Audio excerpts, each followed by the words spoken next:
नमस्कार दर्शक बंधु आज हूँ 29 मई गुरुवार आज कितनी इंपोर्टेंट एवं लेटेस्ट न्यूज को मुझे मान पाखे यह वीडियो नहीं आसी आपण को अनुरोध कि वीडियो को प्रथम रु शेष पर्यंत देखंतु एवं वीडियो को गोटे लाइक करंतु चैनल को सब्सक्राइब करंतु एवं आपण क्यों जिल्लारू देखुचंती कमेंट रे निश्चय जणांतु। आज प्रथम खबरटी है 31 पर्यंत प्रबल छेचिब आज 5 जिला को ऑरेंज वार्निंग बंगोपसागर में सृष्टि होता लघुचाप प्रभाव में आसंता 31 तारिख पर्यंत राज्य में प्रबल अति प्रबल वर्षा होबार संभावना रही घड़घड़ी सह पवन बहवा नहीं पूर्वानुमान कर भुवनेश्वर आंचलिक पाणीपाग केन्द्र पाणीपाग केन्द्र सूचना अनुसार लघुचाप प्रभाव में आज 5 जिले में प्रबल अति प्रबल वर्षा होगा से जिलागुड़िक है कटक जगतसिंहपुर पुरी रायगड़ा और कोरापुट यह सबू जिला को ऑरेंज वार्निंग जारी करा जायछि।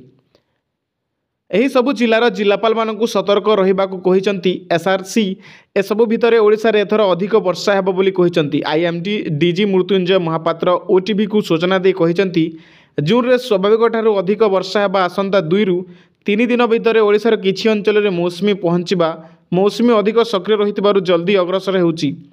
ଏହା सह दुईटी लघुचाप सृष्टि होइतबारु मौसुमी को अधिक सक्रिय करिछि। मौसुमी वर्षा नै आईएमडी डीजी आहुरी कहिसंती जून रु सेप्टेम्बर मध्य मोटामोटी भाव स्वाभाविक अधिक वर्षा होगा जून रे 116% वर्षा नहीं पूर्वानुमान कर प्राग मौसुमी वर्षा स्वाभाविक ठारू अधिक रही बेले मे रे देश में स्वाभाविक अधिक वर्षा होईछि। उत्तर पूर्वांचल राज्य को छाड़ी अन्य स्थान में अधिक वर्षा होता कहते आईएमडी डीजी। परवर्ती खबर होउछि चाषी खुशी खबर। चाषी केंद्र सरकार बड़ उपहार बढ़िला धानर एमएसपी मिनिमम सपोर्ट प्राइस। खरीफ फसल सर्वनिम्न सहायक मूल्य एसपी वृद्धि कले केंद्र सरकार धानर एमएसपी 69 टंका को वृद्धि हेतु सरकार 2,07,000 कोटी टंका खर्च करेंगे। यह छड़ा जवार बाजरा मका मांडी आदि एमएसपी वृद्धि सेपरी हरड़ मुग बिरी आदि डाली जातीय फसल और सूर्यमुखी बादाम राशि और सोयाबीन आदि तैलबीज और कपार एमएसपी वृद्धि करा कैबिनेट बैठक पर सांबादिक सम्मेलन कर सूचना देले केंद्र मंत्री अश्विनी वैष्णव बोली सूचना। परवर्ती खबर अमेरिका रे कोरोना सप्ताह ने 350 जीवन। भारत में कोरोना भूताणु मामला गंभीर होना मात्र अमेरिका रे कोरोना चिंता बढ़ाई। अमेरिका रे प्रत्येक सप्ताह 350 जनकर मृत्यु कोविड कारण होईछि। अमेरिका स्वास्थ्य विभाग पक्षर मिलिथिबा सूचना अनुसार 350 नागरिक मृत्यु गत सप्ताह मध्य होईछि। अधिकांश स्वास्थ्य अवस्था गुरुतर रही। अमेरिका रे कोरोना भूताणुर नुआ सब भारिएंट NB181 डरैबाकू लागले। नुआ भारिएंट लक्षणगुड़िक पूर्व भारिएंट सह समान अर्थात संक्रमित को काश गला जंत्रणा ज्वर और थकापड़ अनुभव होता है। तथापि पूर्व भारिएंट गुड़िक अपेक्षा यह द्रुत गति व्यापुथिबारु चिंता बढ़ाई। वयस्क व्यक्ति अधिक संक्रमण शिकार होता जनापड़ी। विशेषकर 65 वर्ष अधिक वयस्क व्यक्ति अधिक प्रभावित होती सूचना मिली। चीन रे 30 जनक मृत्यु होती। सेपटे देश में कोविड आक्रांतों संख्या 1000 टपिला। कोविड ने गतकाली एक बैठक होता। कोविड संक्रमण वृद्धि दृष्टि कौन सतर्कतामूलक पदक्षेप निपर से संपर्क में आलोचना कर सहित विभिन्न राज्य और केन्द्र शासित अंचल लगी गाइडलाइन निर्धारित होती सूचना मिली। परवर्ती खबर मैं 31 जाए शेष हेब प्रधानमंत्री आवास योजना आवेदन।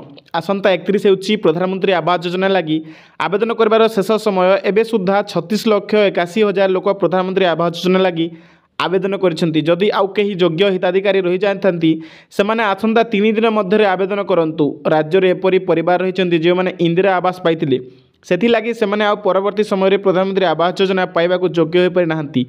सेतेबेले सेमाने इंदिरा आवास योजना रे 48,000 टंका पर्यंत पाइथिले। सही हिताधिकारी माने जो घर करथिले सेगुड़िक मध्य भांगी गलाणी।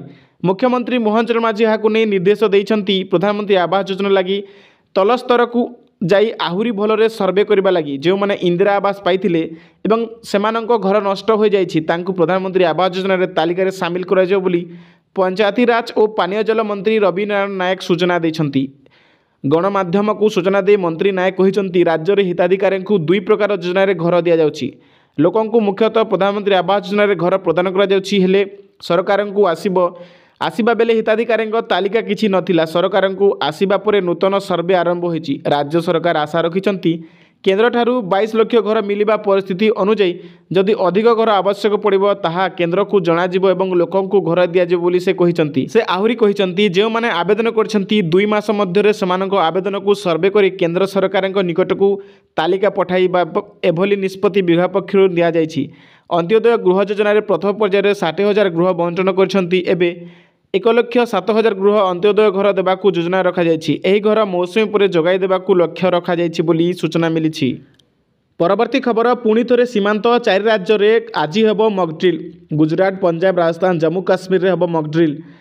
ଏହି 4ଟି ରାଜ୍ୟ ପାକିସ୍ତାନ ସହିତ ସୀମା ଅଂଶୀଦାର। ଭାରତ ଏବଂ ପାକିସ୍ତାନ ମଧ୍ୟରେ 3,300 କିଲୋମିଟରରୁ ଅଧିକ ସୀମା ରହିଛି। ପୂର୍ବରୁ ମଧ୍ୟ କେନ୍ଦ୍ର ସରକାର ପାକିସ୍ତାନ ସହିତ ଉତ୍ତେଜନା ମଧ୍ୟରେ ମେ 7 ତାରିଖରେ ଦେଶରେ 244 ଜିଲ୍ଲାରେ ମକ୍ଡ୍ରିଲ୍ କରିବାକୁ ଘୋଷଣା କରିଥିଲେ। କିନ୍ତୁ ମେ 6-7 ତାରିଖରେ ଭାରତ ପାକିସ୍ତାନର ଆତଙ୍କବାଦୀ ଘାଟି ଉପରେ ସାମରିକ କାର୍ଯ୍ୟାନୁଷ୍ଠାନ ଗ୍ରହଣ କରିଥିଲା। ଅପରେସନ୍ ସିନ୍ଦୁର ଅଧୀନରେ ଭାରତ ପାକିସ୍ତାନର 9ଟି ଆତଙ୍କବାଦୀ ଘାଟି ଉପରେ ଏକ ଆକ୍ରମଣ କରିଥିଲା, ଯେଉଁଥିରେ ଅନେକ ଆତଙ୍କବାଦୀ ନିହତ ହୋଇଥିଲେ। କିନ୍ତୁ ପାକିସ୍ତାନର ଆହୁରି 12ଟି ଆତଙ୍କବାଦୀ ଘାଟିର ତାଲିକା ପ୍ରସ୍ତୁତ ଅଛି। ପିଓକେରୁ ପାକିସ୍ତାନ ଭିତରେ ଆତଙ୍କବାଦର ମୂଳ ନଷ୍ଟ କରିବା ପାଇଁ ଅପରେସନ୍ ଚାଲିଛି। ଭାରତର ଅପରେସନ୍ ସିନ୍ଦୁରକୁ ନେଇ ପାକିସ୍ତାନ ଭୟଭୀତ। ଏହି ସମୟରେ ପାକିସ୍ତାନ ଅପରେସନ୍ ସିନ୍ଦୁର ଭଳି ଆଉ ଏକ ଅପରେସନ୍ ପାଇଁ ଭୟଭୀତ। ଭାରତ ଏପର୍ଯ୍ୟନ୍ତ କେବଳ 9ଟି ଆତଙ୍କବାଦୀ ଆଡ୍ଡା ଉପରେ ବିମାନ ଆକ୍ରମଣ କରିଛି। ଏପରି ପରିସ୍ଥିତିରେ ପାକିସ୍ତାନରେ ଥିବା ଆହୁରି 12ଟି ଆତଙ୍କବାଦୀ ଶିବିରକୁ ଟାର୍ଗେଟ୍ କରାଯାଇପାରେ। ପୂର୍ବରୁ ଭାରତ ସ୍ପଷ୍ଟ କରିଥିଲା ଯେ ଆତଙ୍କବାଦର ଅବଶିଷ୍ଟ ସ୍ଥାନକୁ ମଧ୍ୟ ନଷ୍ଟ କରାଯିବ। ଭାରତ ଏଥିପାଇଁ ସମ୍ପୂର୍ଣ୍ଣ ପ୍ରସ୍ତୁତ। ଭାରତର ସୀମାବର୍ତ୍ତୀ ଅଞ୍ଚଳରେ ବାୟୁ ପ୍ରତିରକ୍ଷା ବ୍ୟବସ୍ଥା ସତର୍କ ରହିଛି। ପାକିସ୍ତାନର ଆତଙ୍କ ଏବଂ ଏଲ୍ଓସି ଉପରେ ଗୁଳିମାଡ଼ ଦୃଷ୍ଟି ରଖି ସେନା କାଶ୍ମୀରରେ 10ଟି ଜିଲ୍ଲାରେ ନିୟନ୍ତ୍ରଣ କେନ୍ଦ୍ର ସ୍ଥାପନ କରିଛି ବୋଲି ସୂଚନା ମିଳିଛି। ପରବର୍ତ୍ତୀ ଖବର ରାଜ୍ୟରେ କୋଭିଡ୍ ସ୍ଥିତି ନିୟନ୍ତ୍ରଣରେ ଅଛି କହିଲେ ଜନସ୍ୱାସ୍ଥ୍ୟ ନିର୍ଦ୍ଦେଶକ। ରାଜ୍ୟରେ କୋଭିଡ୍ ସ୍ଥିତି ନିୟନ୍ତ୍ରଣ ଅଛି ସୂଚନା ଦେଲେ ଜନସ୍ୱାସ୍ଥ୍ୟ ନିର୍ଦ୍ଦେଶକ ନୀଳକଣ୍ଠ ମିଶ୍ର। କୋଭିଡ୍ର ଅସ୍ୱାଭାବିକ ସ୍ଥିତି ନାହିଁ, ବ୍ୟସ୍ତ ହେବାର କାରଣ ନାହିଁ। କୋଭିଡ୍ ରିପୋର୍ଟ ଆସିଲେ RT-PCR କରିବୁ, ଦରକାର ହେଲେ ଜିନୋମ୍ ସିକ୍ୱେନ୍ସିଂ କରାଯିବ। ପ୍ରଥମ ରୋଗୀର ସ୍ୱାସ୍ଥ୍ୟାବସ୍ଥା ଭଲ ଅଛି। କେନ୍ଦ୍ର ସରକାରଙ୍କ ଠାରୁ କୌଣସି ଗାଇଡଲାଇନ୍ ଆସିନାହିଁ। 2022 ଗାଇଡଲାଇନ୍ ଅନୁସାରେ ମେଡିକାଲମାନେ କାମ କରୁଛନ୍ତି। ପୁଣି ଚିନ୍ତା ବଢ଼ାଇଲାଣି କରୋନା। ରାଜ୍ୟରେ ଚିହ୍ନଟ ହେଲେ 5 କୋଭିଡ୍ ପଜିଟିଭ୍। ଭୁବନେଶ୍ୱରରୁ 4 ଜଣ ରହିଥିବା ବେଳେ ଖୋର୍ଦ୍ଧାରୁ ଜଣେ ଚିହ୍ନଟ ହୋଇଛନ୍ତି। ସେମାନଙ୍କ ମଧ୍ୟରେ 4 ଜଣ ପୁରୁଷ ଥିବା ବେଳେ ଜଣେ ମହିଳା ଅଛନ୍ତି। 3 ବର୍ଷର ବ୍ୟବଧାନ ପରେ ରାଜ୍ୟରେ ପୂର୍ବରୁ ଜଣେ ଆକ୍ରାନ୍ତ ଚିହ୍ନଟ ହୋଇଥିଲେ। ଆକ୍ରାନ୍ତ ଜଣକ ଜଣେ ବରିଷ୍ଠ ନାଗରିକ ହୋଇଥିବା ବେଳେ ସେ ଏକାଧିକ ପୂର୍ବରୁ ସ୍ୱାସ୍ଥ୍ୟ ବିଭାଗ ସଚିବ କହିଥିଲେ କରୋନାର ଏହି ଭ୍ୟାରିଏଣ୍ଟ ବ୍ୟାପିବାର ସମ୍ଭାବନା କମ୍, ତେଣୁ କେହି ବ୍ୟସ୍ତ ହୁଅନ୍ତି ନାହିଁ ବୋଲି କୁହାଯାଇଛି। କରୋନା ସାରା ଦେଶକୁ ସମ୍ପୂର୍ଣ୍ଣ ହଟିନି ବୋଲି ସୂଚନା ମିଳିଛି। ପରବର୍ତ୍ତୀ ଖବର ରାଜ୍ୟ କ୍ୟାବିନେଟ୍ ବୈଠକରେ 5 ପ୍ରସ୍ତାବକୁ ମୋହର। ଗତକାଲି ରାଜ୍ୟ କ୍ୟାବିନେଟ୍ର 20ତମ ବୈଠକ ମୁଖ୍ୟମନ୍ତ୍ରୀ ମୋହନ ଚରଣ ମାଝୀଙ୍କ ଅଧ୍ୟକ୍ଷତାରେ ଲୋକସଭା ଭବନରେ ଅନୁଷ୍ଠିତ ହୋଇଥିଲା। ରାଜ୍ୟ କ୍ୟାବିନେଟ୍ ବୈଠକରେ 5 ପ୍ରସ୍ତାବରେ ମୋହର ବାଜିଥିବା ନେଇ ମୁଖ୍ୟ ଶାସନ ସଚିବ ମନୋଜ ଆହୁଜା ସୂଚନା ଦେଇଛନ୍ତି। କୃତ୍ରିମ ବୁଦ୍ଧିମତ୍ତାକୁ ପ୍ରୋତ୍ସାହନ ଦେବାକୁ କ୍ୟାବିନେଟ୍ରେ ନିଷ୍ପତ୍ତି ନିଆଯାଇଛି। ଏଆଇ ଷ୍ଟାର୍ଟଅପ୍ ଗୁରୁତ୍ୱ ଦିଆଯିବ। ଏଆଇ ପ୍ରୋତ୍ସାହନ ଦେବାକୁ ଭିତ୍ତିଭୂମି ସୁଦୃଢ଼ ହେବ। ଏହାସହ ଜୋରନ୍ଦା ମହିମା ଗାଦିରେ ଶୂନ୍ୟ ମଣ୍ଡପର ନିର୍ମାଣ କରିବାକୁ ନିଷ୍ପତ୍ତି ନିଆଯାଇଛି। ଏଥିପାଇଁ 171 କୋଟି ଟଙ୍କା ଖର୍ଚ୍ଚ ହେବ। 3 ବର୍ଷରେ କାମ ସାରିବାକୁ ଲକ୍ଷ୍ୟ ରଖାଯାଇଛି। ଜଟାଧାର ମୁହାଣରେ ନିଜସ୍ୱ ଜେଟିର ସ୍ଥାପନ ହେବ। ରାଜ୍ୟ ସରକାର ଏବଂ JSW ଉତ୍କଳ ଷ୍ଟିଲ୍ ଲିମିଟେଡ୍ ମଧ୍ୟରେ ହେବ ଚୁକ୍ତି। ଓଡ଼ିଶା ବେସାମରିକ ସେବା ପାଇଁ ବୟସ ସୀମା 42 ବର୍ଷକୁ ବୃଦ୍ଧି କରାଯିବା ନେଇ ମୁଖ୍ୟ ଶାସନ ସଚିବ ସୂଚନା ଦେଇଛନ୍ତି। ପୂର୍ବରୁ ଏହି ବୟସ ସୀମା 32 ବର୍ଷ ଥିଲା। ଏହା 42 ବର୍ଷକୁ ବୃଦ୍ଧି କରାଯାଇଛି ବୋଲି ସୂଚନା ମିଳିଛି। ପରବର୍ତ୍ତୀ ଖବର ବଢ଼ିଲା ମନ୍ତ୍ରୀ ଅଫିସରଙ୍କ ମାସିକ ଗାଡ଼ି ଖର୍ଚ୍ଚ। ବଢ଼ିଲା ମନ୍ତ୍ରୀ ଅଫିସରଙ୍କ ମାସିକ ଗାଡ଼ି ଖର୍ଚ୍ଚ ବୃଦ୍ଧି କଲେ ରାଜ୍ୟ ସରକାର। ପୂର୍ବ ନିର୍ଦ୍ଧାରିତ ଖର୍ଚ୍ଚ ସୀମାରେ ସଂଶୋଧନ କରାଯାଉଛି। 50,400 ଟଙ୍କା ହେଲା ମନ୍ତ୍ରୀଙ୍କ ଗାଡ଼ି ଖର୍ଚ୍ଚ। ଜିଲ୍ଲାପାଳ SP ଗାଡ଼ି ଖର୍ଚ୍ଚ 44,400କୁ ବୃଦ୍ଧି ପାଇଛି ବୋଲି ସୂଚନା ମିଳିଛି। ପରବର୍ତ୍ତୀ ଖବର ଆମ ବସ୍ ଧକ୍କାରେ ବୃଦ୍ଧ ମୃତ, 3 ଗୁରୁତର। ରାଜ୍ୟର 2ଟି ସ୍ଥାନରେ ଆମ ବସ୍ ଧକ୍କାରେ ଜଣେ ବୃଦ୍ଧଙ୍କ ମୃତ୍ୟୁ ହେବା ସହ 3 ଜଣ ଗୁରୁତର ହୋଇଛନ୍ତି। ଖଣ୍ଡଗିରି ଛକରେ ଆମ ବସ୍ ଜଣେ ବୃଦ୍ଧଙ୍କୁ ଘୋଷାଡ଼ି ନେବା ଫଳରେ ତାଙ୍କର ମୃତ୍ୟୁ ହୋଇଛି। ସେଭଳି ସତ୍ୟବାଦୀ ବି ଆମ ବସ୍ର ବେପରୁଆ ଗାଡ଼ି ଚାଳନା ଦେଖିବାକୁ ମିଳିଛି। ସତ୍ୟବାଦ ଗୋପାଳଜୀଉ ମନ୍ଦିରରୁ ପୁରୀ ଯାଉଥିବା ଆମ ବସ୍ ଏହି ସମୟରେ ସାକ୍ଷୀଗୋପାଳ ଲେବଲ କ୍ରସିଂ ନିକଟରେ ଦୁର୍ଘଟଣା ଘଟିଛି। ଲେବଲ କ୍ରସିଂ ପାଖରେ ଠିଆ ହୋଇଥିବା ବେଳେ 3ଟି ବାଇକ୍କୁ ଧକ୍କା ଦେଇଥିଲା ଆମ ବସ୍। ଏଥିରେ ଆମ ବସ୍ ଧକ୍କାରେ 3 ଜଣ ଆହତ ହୋଇଥିବା ବେଳେ ଜଣଙ୍କ ଅବସ୍ଥା ଗୁରୁତର ଅଛି। ଏଥିରେ ଏକ ନାବାଳକ ଅଳ୍ପକେ ବର୍ତ୍ତି ଯାଇଛି। ଏହି ଦମ୍ପତି ଏଥିରେ ଆହତ ହୋଇଛନ୍ତି ବୋଲି ସୂଚନା ମିଳିଛି। ପରବର୍ତ୍ତୀ ଖବର ପାଟଣାଗଡ଼ ପାର୍ସଲ ବୋମା ଶୁଣାଣି। ପୁଞ୍ଜିଲାଲ ମେହେରଙ୍କୁ ଦୋଷୀ ସାବ୍ୟସ୍ତ କଲେ କୋର୍ଟ। ଆଜୀବନ କାରାଦଣ୍ଡ ସହ 50,000 ଜରିମାନା। ବହୁ ଚର୍ଚ୍ଚିତ ପାଟଣାଗଡ଼ ପାର୍ସଲ ବୋମା ଶୁଣାଣି। ପୁଞ୍ଜିଲାଲ ମେହେରକୁ ଦୋଷୀ ସାବ୍ୟସ୍ତ କଲେ କୋର୍ଟ। 2018 ଫେବୃଆରୀ 23 ତାରିଖ ପାଟଣାଗଡ଼ରେ ଘଟିଥିବା ପାର୍ସଲ ବୋମା ବିସ୍ଫୋରଣ ଘଟଣା ସାରା ଦେଶରେ ଚର୍ଚ୍ଚିତ ରହିଥିଲା। ଏହି ଘଟଣାରେ ସୌମ୍ୟ ଶେଖର ଏବଂ ତାଙ୍କ ଆଈ ଜେନାମଣିଙ୍କ ମୃତ୍ୟୁ ଘଟିଥିଲା। ସୌମ୍ୟଙ୍କ ମା ସଂଯୁକ୍ତା ସାହୁଙ୍କ ସହ ଚାକିରିରେ ପଦୋନ୍ନତିକୁ ନେଇ ଥିବା ବିବାଦ କାରଣରୁ ପୁଞ୍ଜିଲାଲ ମେହେର ଏହି କାଣ୍ଡ ଭିଳାଇଥିଲେ। ପରବର୍ତ୍ତୀ ଖବର ମେ 31 ଶନିବାରରେ ପ୍ରଭୁ ଲିଙ୍ଗରାଜଙ୍କ ଶୀତଳ ଷଷ୍ଠୀ ଯାତ୍ରା। ମେ 30ରେ ବିବାହ। चलित वर्ष मंदिर प्रशासन निष्पत्ति अनुଯାयी भुवनेश्वर लिंगराज में धूमधाम पालन होब शीतल षष्ठी। मे 30 रे विवाह, मे 31 शनिवार शीतल षष्ठी कमिटर सांबादिक सम्मेलन में सूचना दी।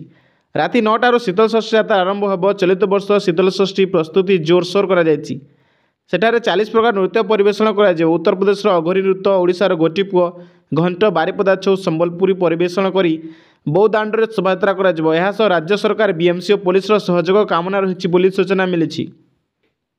परवर्ती खबर, आसंता जून मासरू मिल 3500 भत्ता। जो बयस 80 रु अधिक और जो मैंने हैंडिकैप्रे 80% अच्छा से 3500 भत्ता मिल सूचना मिली। परवर्ती खबर, ऑपरेशन सिंदूर लोगो डिजाइन करथिले 2 जवान। ऑपरेशन सिंदूर बाबद में तो आपण अल्प बहुत जानी। ऑपरेशन सिंदूर अधीन में पहलगाम आतंकवादी आक्रमण प्रतिशोध नि भारतीय सेना निजर वीरत्व और साहस देखाई मे 6 राति पाकिस्तान प्रवेश कर आतंकवादी अड्डागुड़ी ध्वंस कर सेना ऑपरेशन सिंदूर एक लोगो जारी करथिला। सेबेठारु ऑपरेशन सिंदूर यही लोगो बहुत लोकप्रिय होइछि। तेबे यही ऑपरेशन लोगो किए तैयारी करथिला, डिजाइन किए करथिला ताहाकु नै सबुठी चर्चा। एहाकु करथिबा 2 जण सेना सैनिक गुरुत्व भूमिका ग्रहण करथिले। ऑपरेशन सिंदूर सुंदर लोगो को कर्नेल हर्ष गुप्ता एवं हाविलदार सुरिंदर सिंह मिलित भाव तैयारी करथिले बोली सूचना मिली। परवर्ती खबर, प्रथम थर पर 2टी पोटास ब्लॉक समेत 10टी गुरुत्वपूर्ण खनिज ब्लॉक नीलाम तालिकार ओडिशार ग्राफाइट खनि। 28 जनवरी 2025 आरंभ होता गुरुत्वपूर्ण और रणनैतिक खनिज ब्लॉकर 5म पर्याय नीलाम रखा 15टी ब्लॉक मध्यरु 10टी नीलाम सफलतार सहित समाप्त होइछि। यह 10टी ब्लॉक रे ओडिशार ग्राफाइट खनि समेत फस्फरट, फस्फेट, विरल मृत्तिका उपादान, भानेडियम भली गुरुत्वपूर्ण खनिज पदार्थ रही। प्रथम थर पर पोटास और हालाइट छत्तीसगढ़, कर्नाटक, मध्य प्रदेश, ओडिशा, राजस्थान और उत्तर प्रदेश व्यापी। यह सहित केंद्र सरकार द्वारा नीलाम होता मोट खनि संख्या 34 रे पहुंची बोली सूचना मिली। 5म पर्याय अधीन एक गुरुत्वपूर्ण माइल खुंट होउछि भारत सरकार द्वारा पोटास ब्लॉकर समस्त सफल नीलामी, जहाँ घरोई पोटास मूल को उन्मुक्त करने दिगरे एक प्रमुख पदक्षेप रही। यही पदक्षेप देश में पोटास खनन को त्वरान्वित कर आमदानी उपर निर्भरशील ह्रास कर कृषि क्षेत्र में समर्थन को मजबूत कर आशा कर माइल खुंट राजस्थान राज्यर एक गुरुत्वपूर्ण एवं रणनैतिक खनिज ब्लॉकर प्रथम सफल नीलामी को चिन्हित करे सूचना मिली। परवर्ती खबर, उत्तर प्रदेश ट्रेन दुर्घटना, रेल ट्रैक रू खसला इंजिन। रेल धारण खसी जाइए ट्रेन इंजिन। लखनऊ आसिफबाग जंक्शन निकट में दुर्घटना। इंजिन तार खराब हो काम कलानी इंजिन, जहाँफल इंजिन नियंत्रण न रही ट्रैक तल को खसीगला। तेबे दुर्घटना पर रेल विभाग कर्मचारी उच्च स्थान में उपस्थित थिबा बेले रेल धारणा उपर ट्रेन अटकी अनेक ट्रेन प्रभावित होइछि। गोमती नदीर स्टेशन रे अनेक एक्सप्रेस को अटकाई जाइछि। ट्रेन विलंब होतिबारु यात्री हस्ततंत होउछंती। तेबे दुर्घटनाग्रस्त ट्रेन मालवाही की यात्रावाही एजाए स्पष्ट हो पारिनी बोली सूचना मिली। परवर्ती खबर, प्रधानमंत्री मोदी को चिठी लिखिले बालोचिस्तान नेता। बालोचिस्तान मानवाधिकार कर्मी एवं सांबादिक मिरियार बालूच प्रधानमंत्री नरेंद्र मोदी को एक खोला चिठी लिखिं। चिठी से पाकिस्तान को कड़ा टार्गेट करछंती। एही चिठी से 1998 मसीह पाकिस्तान द्वारा बालोचिस्तान रे करा जायथिबा परमाणु परीक्षण को नरसंहार आरंभ बोली वर्णना करछंती एवं पाकिस्तान परमाणु अस्त्र जबत करने को विश्व को निवेदन करछंती। से मोदी को मध्य निवेदन करछंती जे भारत स्वाधीनता संग्राम रे बेलूचिस्तान चगाई रे पाकिस्तान द्वारा करा जायथिबा परमाणु परीक्षण सहित चिठी आरंभ करथिले। से लिखिंट जे पाकिस्तानी सेना नवाज शरीफ सरकार सहमति रे बलूचिस्तान भूमि को नष्ट कर देथिला। से चिठी रे लिखिंट जे एही विस्फोरण जगू चगाई और रासको पहाड़ रे एबे भी विस्फोरकर गंध आसुची। एही परीक्षण जगू अनेक फार्म नष्ट होईची, गाय गोरु मरीछंती, पिला माने भिन्नक्षम होई जन्म हेउछंती बोली सूचना मिली। चिठी रे बलूचिस्तान नेता सीधासलख पाकिस्तान सेना एवं आईएसआई आतंकवादी संगठन जनक बोली कहिसंती।